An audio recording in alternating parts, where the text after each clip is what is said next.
Okay, there's our pirate. He's finished, and he's looking pretty good. Now, as you can see, I used neutral colors, and I've antiqued him and given him a little spray and with a little clear satin. Now, as you can see, and I want to make this quite clear, that of course as I carve in the flat plane style, which means that I leave the cuts in and things like that. So if you're learning that way, fine. If you're not, then you can round off any which way you want to. But one of the keys that I've always wanted to do, or always try to accomplish in the carvings that I do, is to antique and make the carving look older than what it is. A lot of people like the new look, the fresh look, but I've always enjoyed making my carvings look older than what they are. And that's the purpose for the antiquing, and also for the lighter colors. When you first see the piece after I've painted it, it's really just a stain. It's not really painted all that much, but as I antique it, it mellows out and comes.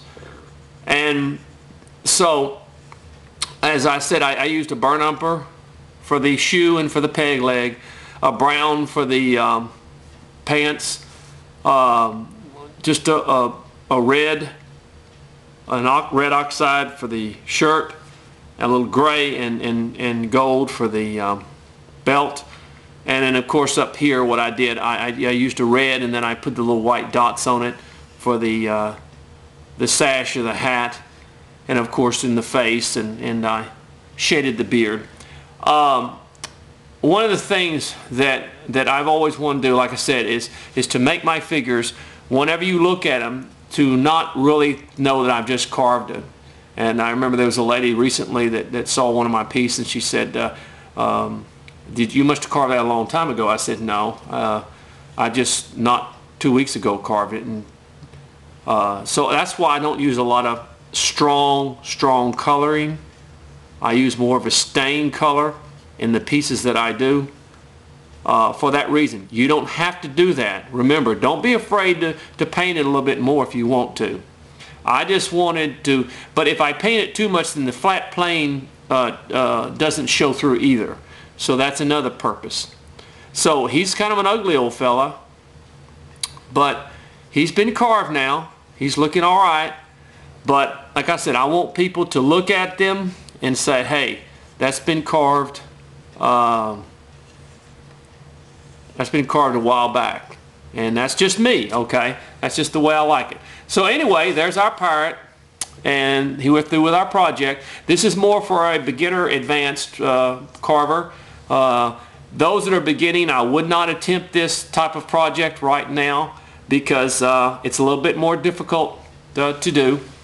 Go back, I've got a lot of beginners projects, a lot of other projects that you can start with, and folks, start off easy and then go from there. But this is our pirate, this is our figure. I've got some lot smaller figures, easier to learn with a knife.